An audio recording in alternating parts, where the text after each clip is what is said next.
Hi everyone, happy Wicked Wednesday and welcome to Shivers. Keeping with the lustful season of Valentine's, today I wanted to talk about the most sensual horror genre that exists, all of these movies falling under the vampire category. Before we get into the movies, let's talk about vampires themselves. There are almost as many different characteristics of vampires as there are vampire legends, but the main characteristic of vampires is that they drink human blood. They typically drain their victims' blood using their sharp fangs, killing them and turning them into vampires as well. In general, vampires hunt at night since sunlight weakens their power. Some may have the ability to morph into a bat or a wolf. Vampires are said to have superhuman strength and often have a hypnotic, sensual effect on their victims. They can't see their own image in a mirror, and they cast no shadows. They must be invited into a home in order to enter it. Vampire superstitions thrived in the Middle Ages, especially as the plague decimated entire towns. The disease often left behind bleeding mouth lesions on its victims, which to the uneducated was a sure sign of vampirism. As time went on, many researchers have pointed these symptoms to porphyria, if that's how you say it. This is a blood disorder that can cause severe blisters on skin that's exposed to sunlight. Adding to this, in that one of the cures to porphyria is ingesting blood. Back in the Middle Ages, when a person with porphyria died, the townsfolk would thrust a wooden stake through their heart to ensure that they were dead. Additionally, their bodies were sometimes burned to ensure that the sickness would not spread, adding to the rumors that vampires could be killed by a stake or by a fire. The vampire that we know today largely exists due to Count Dracula, the legendary blood-sucking subject of Bram Stoker's epic novel Dracula, which was published in 1897. It's thought that Bram Stoker named Count Dracula after Vlad Dracul, also known as Vlad the Impaler. Vlad Dracul was born in Transylvania, Romania. He ruled Wallachia, Romania off and on from the year 1456 to 1462. Some historians describe him as a just yet brutally cruel ruler who valiantly fought off the Ottoman Empire. He earned his nickname because his favorite way to kill his enemies was to impale them on a wooden stake. According to legend, Vlad Dracul enjoyed dining amidst his dying victims as well, dipping his bread into their blood. Many people believe these stories sparked Stoker's imagination to create Count Dracula, who was also from Transylvania, sucking his victim's blood, and who could be killed by driving a stake through his heart. Many people know these facts and superstitions of vampires and know that they are a staple group of characters in the horror genre at large. However, the vampire genre itself in the movies is one of the most symbolic of them all, feeding audiences lessons that they might not even consciously pick up on. Because vampires have a sensual way of getting people to basically be hypnotized, a very large part of the lesson for the vampire genre in general is that it is all about sex and drugs and passion, things that are really dangerous for us. The rule of having to let them in is very symbolistic of us letting things into our life that end up being bad for us, such as the drugs, the sex, abusive relationships, all of which was our choice to indulge in the first place. Vampire films in general are the most humanistic in the horror genre too, focusing on how people obsess and possess each other in toxic relationships and how sex and death relate very closely to one another, all revolving around having vulnerability with the wrong person. It's the same idea of vampires living among us, which is the same as abusive men and serial killers that are also living amongst us. They look like us, they sound like us, but behind closed doors, they're all monsters. Vampires are also representative of the needful wish for eternal youth. Older humans are always searching for the perfect anti-aging creams and eating superfoods that will let them live longer.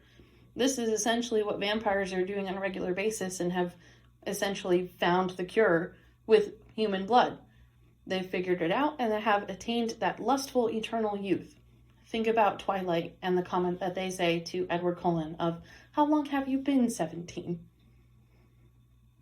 There are a couple of movies in the vampire genre worth mentioning.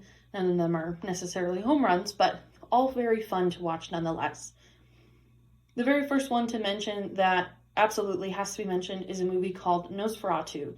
Nosferatu is Romanian for vampire, and this was one of the very first horror movies ever created. This is from 1922. It revolves around Nosferatu, Dracula, if you may, all basically the same person, and this is really where a lot of our legends behind vampires come from. In general, it's an older movie, but it's one that has really paved the way for horror in general, so definitely gets the respect that it deserves. A little bit later in the 1900s, I guess you can say, we have The Lost Boys, which is a 1980s take on vampires. This revolves around teenage brothers Michael and Sam, who move with their mother to a small town in Northern California. Younger Sam meets a pair of kindred spirits in geeky comic book nerds, Edward and Alan.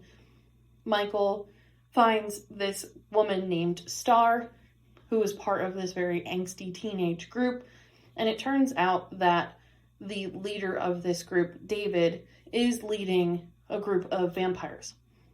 Sam finds out about this vampire crew, and he and his new friends must save Michael and Star from all of the vampires. This is a classic movie, one that is very fun, a true 1980s movie if you've ever seen it, and is definitely worth the watch. It doesn't necessarily have a ton of symbolism in it, but brings forth the vampire genre to a new generation. Moving on to 1985, we have the movie called Fright Night.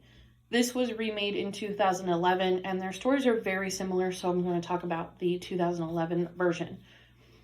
In 2011 version, we have the main character, Charlie. He's a high school senior who is with the in crowd, dating Amy, the basically school popular girl, hot girl, everybody loves her. And everything's amazing for him until he gets a new neighbor, a man named Jerry, who is very nice, very sociable up front, but really strange things are happening behind the curtains. Charlie starts noticing some unusual activity next door, hearing screaming, hearing activities, and concludes that Jerry is a vampire. He starts telling his friends and his family. No one believes him, thinking that he's just silly and making things up and he's crazy. He even gets advice and goes to meet a famous magician who is an avid vampire hunter, Peter Vincent, but Peter doesn't necessarily believe him either. So Charlie is now on a quest to destroy Jerry himself. This is by far my favorite vampire movie of all time, the 2011 version. It is very action-packed, very fun, and it's honestly kind of realistic. You can see someone moving in next door who's a little bit weird, but very charming and makes you question a lot of things. This is definitely one of those movies as well where Jerry is hot. He's a hot vampire, and he seduces Amy partway through the movie. So we see that hypnotic luster from the vampire in this movie as well. So it's a good one to watch. And this is also probably the first vampire movie that takes on the religious side of things.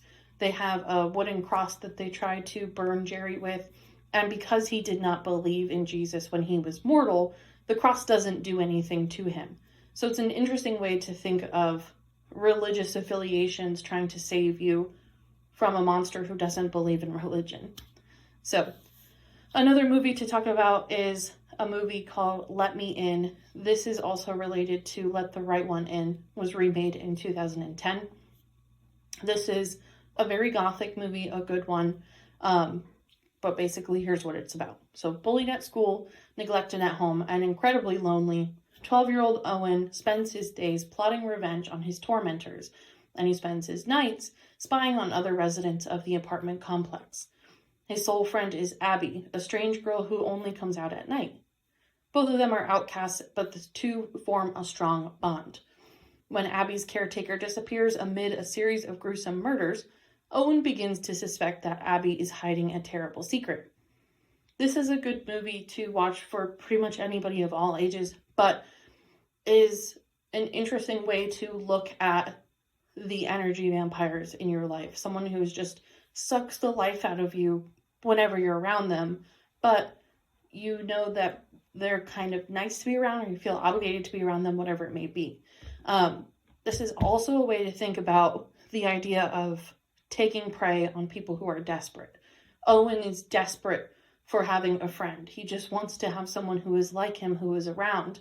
And Abby sort of fills that spot for him. So she has not the best intentions in mind. Abby is a vampire, is going around killing all of these people, sucking their blood.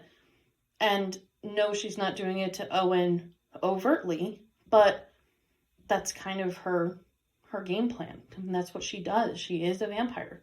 So it's an interesting way to think about people who are around you who maybe have bad intentions, but you feel obligated to be around, or you're forcing them to be a part of your life, filling that hole just because you're desperate.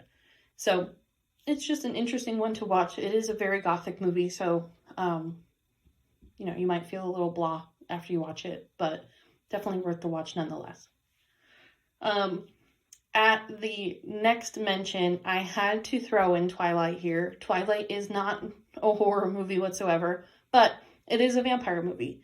And I was very interested to see what IMDb had as the synopsis for this movie, so I wanted to read it to you all in general. So, high school student Bella Swan, always a bit of a misfit, doesn't expect life to change much when she moves from sunny Arizona to rainy Washington State. Then she meets Edward Cullen, a handsome but mysterious teen whose eyes seem to peer directly into her soul. Edward is a vampire whose family does not drink blood, and Bella, far from being frightened, enters into a dangerous romance with her immortal soulmate. That's what the synopsis of Twilight is online. I actually don't mind Twilight. I went to go see all of the premieres when they were out in the movies. I think that it is a creative group of movies, and it's fun. This is a fun way for anybody to get to know a little bit about vampires. Granted, the traditional vampires are not going to be glowing in the sunlight, but it's fun. So give Twilight a watch if you haven't seen it. And if you're a hater, maybe loosen up a little bit. They're fun. Vampire Suck is the parody of Twilight, so maybe kind of get in with that side of things. So the very last movie to mention today, underneath the vampire genre, is 30 Days of Night. This is the most horror movie of the vampire movies that we will get. 30 Days of Night is a comic book. It's a very large comic book that I'm still reading after probably about a year now. But it's very scary. So pretty much the story of this is all about a group of people in a small town of Barrow, Alaska, which experiences a solid month of darkness every year. Though most of the residents head south for the winter, there's a group of people who always remain behind. However, those that stay regret their decision this year when a group of hungry vampires descends on Barrow to feed, knowing that they'll basically have a buffet since they don't have to worry about the sunlight for a whole month. The sheriff of the town, his wife, and a small group of survivors must try to last until dawn breaks over Barrow's month-long twilight. This is a good movie to watch just to get the horror side of it, but it's also a good symbolism of being stuck somewhere that you maybe shouldn't be, somewhere that's not necessarily good for you. Growing up in northeastern Pennsylvania, it's always been kind of, you have to make sure you leave your hometown, you have to get out. And so this is a good way to kind of think about small towns like that. Somewhere that you grow up where things are always the same. It's basically same shit, different day. And maybe the best thing for you is to leave. You can always come back when the sun is back up. But it's good to get out while you can. So that's kind of what this is all about. Again, it is a scary movie. Has a little bit of other symbolism in there too. It is right on the border of zombie movie, sort of action-oriented wise, but it's absolutely worth a watch nonetheless. So, thank you for listening to today's Wicked Wednesday. Keep your eyes out for any blood-sucking or energy-sucking vampires that may be closer than they appear. For those of you looking to continue talking about all things spooky, Be sure to join the Shivers Meetup page to be actively part of the conversations, discussions, and events. Enjoy your week, everyone.